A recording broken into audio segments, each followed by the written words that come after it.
여러분께서는 지금 KBS 1라디오 최강욱의 최강시사를 듣고 계십니다. 덥다 못해서 뜨거운 극한의 폭염이 연일 계속되는 가운데 요즘 이분 소식 궁금한 분들 많으실 겁니다. 지난 7월 22일에 강남북 격차를 줄이고 주민의 목소리를 직접 듣겠다면서 서울 강북구 삼양동 언덕 옥탑방에서 한 달 살이를 시작하신 분, 바로 박원순 서울시장인데요. 물론 보여주기식 행정이다. 그럴 시간에 맑은 정신으로 더 많은 시정을 챙겨라. 이렇게 비판과 갑론을박도 있습니다마는 9평 남짓한 방 2칸짜리 옥탑방에서 어찌 지내고 계신지, 현장에서 보고 들은 거는 또 뭔지 직접 연결해서 각종 현안에 대한 말씀 나눠보도록 하겠습니다. 박원순 시장님, 안녕하십니까? 예, 안녕하세요. 예, 시장님, 오랜만에 목소리 듣습니다. 근데 진짜로 안녕하십니까? 더위에 어떻게 계셨습니까? 예, 지금 이렇게 목소리가 또 건강하지 않습니까? 예, 목소리는 진짜 변함없으시네요. 지낼만 합니다. 네. 예, 처음에는 굉장히 힘들었죠. 예. 이게 보니까 표면온도 거의 50도가 넘어서는 정도의 와, 네. 아주 정말 폭염이었는데. 네. 그래도 여기도 지내다 보니까 네. 또 적응이 되네요. 사실 또 서울 많은 시민들이 이렇게 지내고 계시잖아요. 네. 네. 그렇긴 합니다만은 시장님은 그 한낮에는 거의 계시는 게 아니고 밤에 주무실 때 이제 계시는 거죠, 주로? 제가 낮에는 주로 이 동네나 예. 또 시청에 나가서 일을 보고요. 예. 저녁에 오는데 여기 와서 그러게요. 이제 또 손님도 맡고 회의도 하고 이러고 있죠. 거기서도 네. 그러시군요. 네. 지금 111년 만에 폭염이다. 매일매일 최고 온도가 경신된다. 이런 소식이 계속 이어지고 있고요. 근데 전기료 누진제 이것도 다시 검토하겠다. 이런 정부 발표도 있었습니다만은 사실은 에어컨도 없이 지내시는 취약계층 분한테는 또 딴 나라 얘기잖아요. 그 시장님은 네네. 지금 전에 제가 화면으로 보니까 선풍기 하나 두고 계시던데 어떻게 더위를 거기서 견디셨어요? 예, 예. 사실은 방금 말씀하신 것처럼 또 정치권의 일부에서는 네. 제가 이렇게 정말 시민들과 함께 많은 정책을 구상하고 실현하기 위해서 예. 여기 왔는데 이걸 쇼다 어쩐다 이렇게 얘기하다 보니까 그렇죠. 전 국민들이 이 내용을 알게 됐어요. 예. 예? 그래서 전국에서 선풍기 보내주겠다, 부채 보내주시고 또 심지어는 이 단열재 시공을 해주겠다고 대구의 어떤 업자는 요청해 오셨어요. 그런데 그중에 너무 재미난 선물이 하나 있었어요. 예. 일종의 수제 냉방 장치인데요. 예. 요 스티로폼 있잖아요. 네. 거기 박스에 얼음을 딱 넣고 네. 손 선풍기로 그 바람을 집어넣는 거예요. 그러면 한쪽 끝에서는 시원한 바람이 나오는 거예요. 예. 너무 과학적이죠? 예. 그러네, 네. 그리고 또 어떤 분은 이렇게, 큰 물통에, 물통을 이렇게 꽝꽝 얼려가지고, 그 수건을 둘둘 말아서 이렇게, 네. 막 저녁에 보내주시는 분도 계시고요. 저는 지금 굉장히 행복합니다. 네. 네. 그럼 그 얼음통 껴안고 주무신 겁니까? 그렇죠. 옛날, 죽부인, 현대판. 그렇죠. 예, 축부인입니다. 예, 하여튼. 자, 지금 시장님 거기 가 계신 게 지금 공약이었다, 원래부터.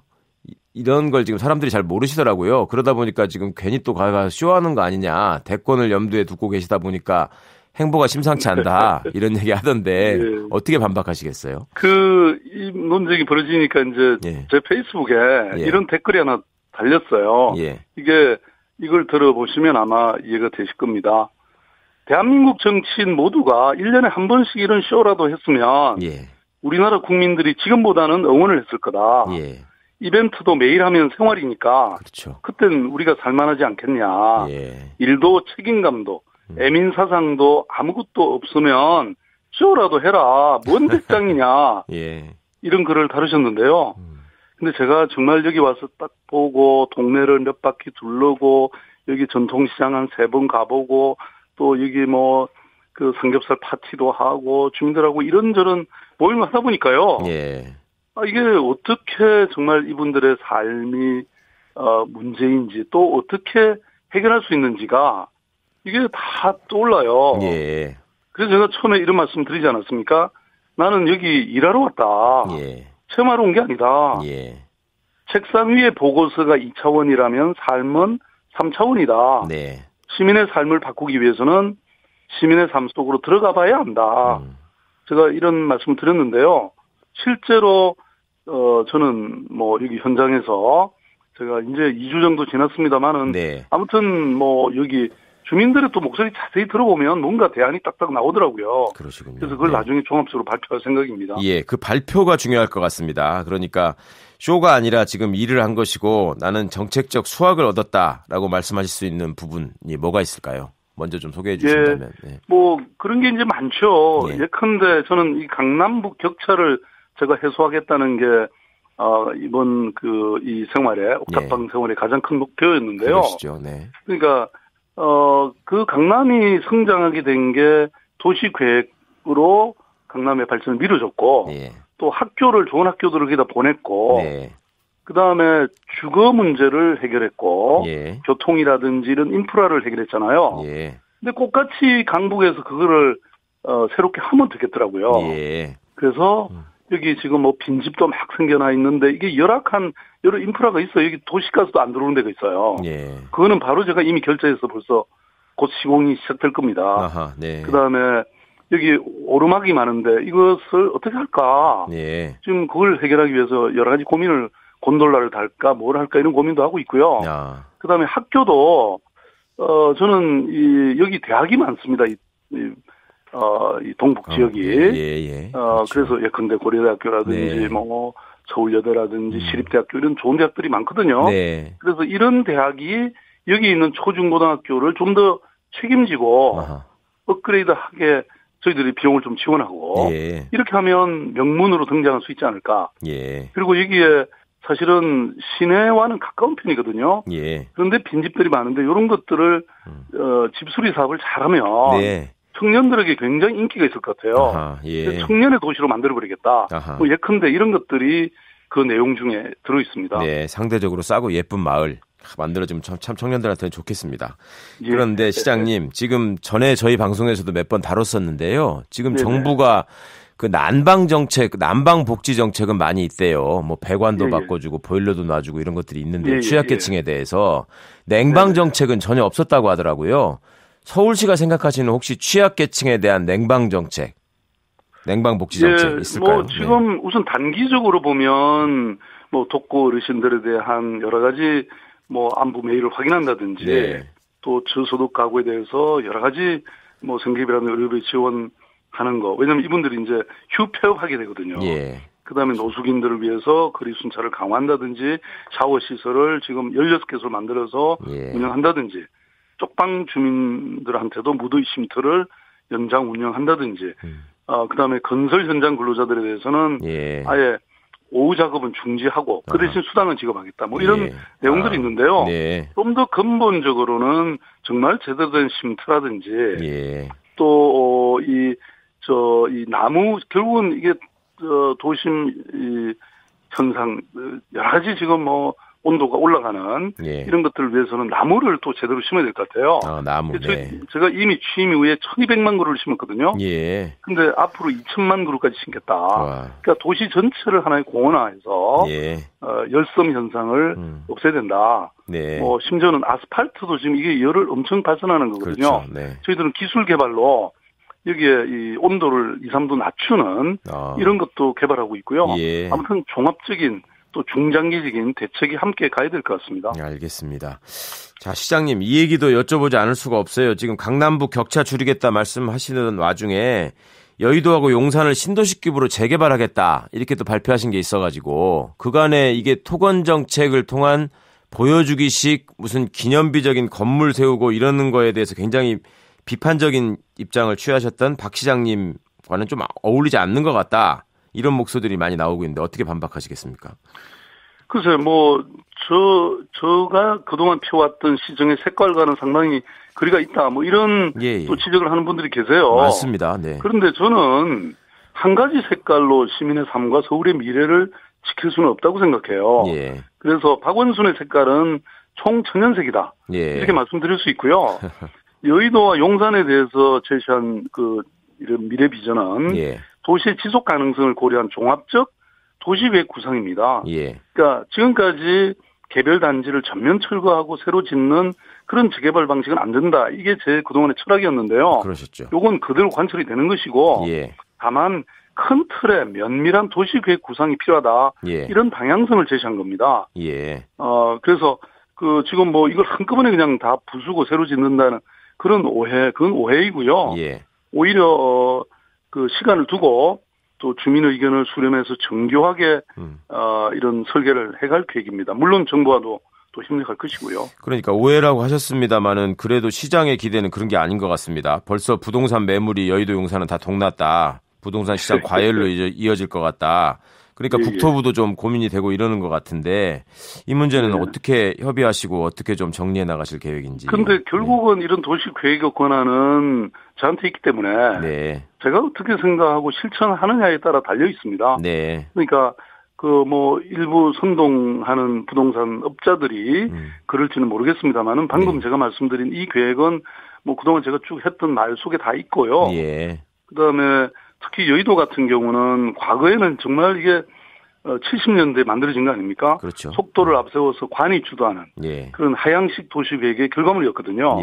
근데 지금 앞으로 여의도의 미래는 지속 가능성에 방점을 두고 시민 주도형 상향식 도시계획으로 전환할 겁니다. 그래서 아무튼 또 여의도는 지금 저희 시민들이 만들어낸 2030 서울 플랜에 따르면 3핵 중에 하나입니다. 그러니까 중심인 것은 틀림없어요. 근데 이게 노화됐거든요. 그런데 이걸 개별적으로 단지마다 하다 보니까 이게 난개발이 될 가능성이 있는 겁니다. 그래서 이걸 통합적으로 우리가 도시계획을 제대로 만들자, 마스터 플랜을 만든 다음에 개별적으로 해야지 이게 난개발이 안 되고 정말 제대로 된 그런 도시가 되지 않겠냐. 제가 이런 취지의 얘기를 했던 것이고요. 그렇게 실천해 나갈 겁니다. 통합적이고 장기적인 계획을 말씀하셨는데 예전 뭐 뉴타운 같은 거를 떠올리는 분들이 지금 부동산을 가지고 장난을 치는 것 같다. 이런 생각이신가 봐요. 그렇습니다. 근데 여의도는 어쨌든 지금 여의도 갖고 있는 생태, 문화, 경제, 역사적인 모든 잠재력을 저희들은 종합해서 진짜 이곳이 글로벌 금융 중심지 그리고 미래형 워터프론트 이런 뭐 세계적인 수변 도심으로 그 여의도의 미래를 구체화해 나갈 겁니다. 알겠습니다. 다음 여쭤볼 거는요. 서울시가 추진하고 있는 서울페이 또 시장님께서 이제 소상공인들의 카드 수수료 부담을 0%대로 바꾸겠다. 이렇게 또 약속하신 부분입니다. 이게 카드 수수료 제로는 진짜로 가능할 것인가? 실효성이 있을 것인가? 이게 궁금한데요. 지금 카드 수수료가 사실 아무리 작은 가게도 뭐 한 달에 몇십만 원씩 내고 있거든요. 그러시더라고요. 그러니까 이게 뭐 자영업자들의 영업이익의 거의 30%, 많게는 절반에 육박하는 이런 상황인데 이 결제 수수료를 0%로 낮출 수만 있으면 좋죠. 이건 어마어마한 사실 선물이 되는 거죠. 그렇죠. 근데 이게 의외로 기술은 간단합니다. 그러니까 현금 카드 대신에 스마트폰으로 QR 코드만 인식을 딱 하면 구매자 그러니까 사는 사람의 계좌에서 판매하는 그 가게 주인의 계좌로 금액이 곧바로 이체되는 겁니다. 그리고 이거는 이미 중국에서도 다 하고 있고 중국의 거지들도 지금 이렇게 한다는 겁니다.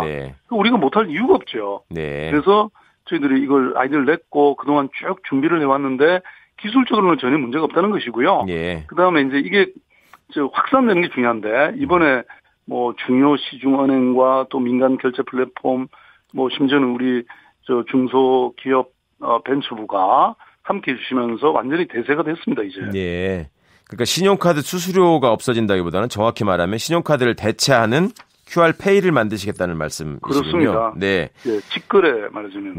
그런데 시장님 이게 지금 시민들이 신용카드 사용에 굉장히 익숙해져 있고요. 신용카드는 포인트도 있고 또 신용카드를 꺼내서 결제하는 거 하고 그다음에 앱을 깔아서 앱으로 또 QR코드를 찍어가지고 하는 거 하고 뭐가 더 간편하겠느냐 이런 비교 때문에 이게 과연 활성화가 되겠냐. 그리고 기존의 뭐 네이버페이나 페이코 같은 간편 결제 시스템을 이용하는 게 더 효율적인 거 아니냐 이런 여러 측면에서의 지금 걱정이나 비판이 있습니다. 여기는 어떻게 생각하십니까? 뭐든지 새로운 정책에는 사실 그런 리스크나 또 우려가 없는 것은 아니죠. 그런데 실제로 서울페이를 쓴 소비자한테는 결제 금액의 40%까지 소득공제가 됩니다. 그러니까 현금 영수증은 30%, 신용카드는 15%밖에 안 되거든요. 그보다는 훨씬 높고요. 그 외에도 서울시가 갖고 있는 뭐 여러 공공 문화체육시설의 할인 혜택이라든지 교통카드를 탑재한다든지 네. 훨씬 더 편리하게 만들어 드릴 수 있고요. 네. 그다음에 이게 돈이 안 들어가는 게 기존 민간 플랫폼 시스템을 그대로 활용합니다. 아하. 그래서 가맹점 입장에서도 별도의 시스템 설치 부담이 없거든요. 예. 그렇게 되면 뭐 기존에 부담했던 수수료만 낮아지고 예. 그러니까 지역 가맹점 확보도 순식간에 저는 되지 않을까 이렇게 확신합니다. 야, 이건 다른 단말기 같은 게 필요 없으니까 그럴 수도 있겠습니다. 예. 시장님 10초 정도 남았는데요. 지금 네. 한 달 살이 약속하신 데가 삼양동 말고 금천구도 있어요. 그렇습니다. 예, 언제 가십니까 거기? 네, 뭐 가능하면 빨리 가야죠. 힘든 약속은 빨리 지키는 게 좋습니다. 매도 빨리 맞는 게 좋잖아요. 알겠습니다. 약속을 지키시는 서울시장의 모습 끝까지 지켜질 수 있도록 저희도 많이 기대하고 지켜보겠습니다. 오늘 말씀 감사합니다. 네, 감사합니다. 예, 박원순 서울시장과 말씀 나눴습니다.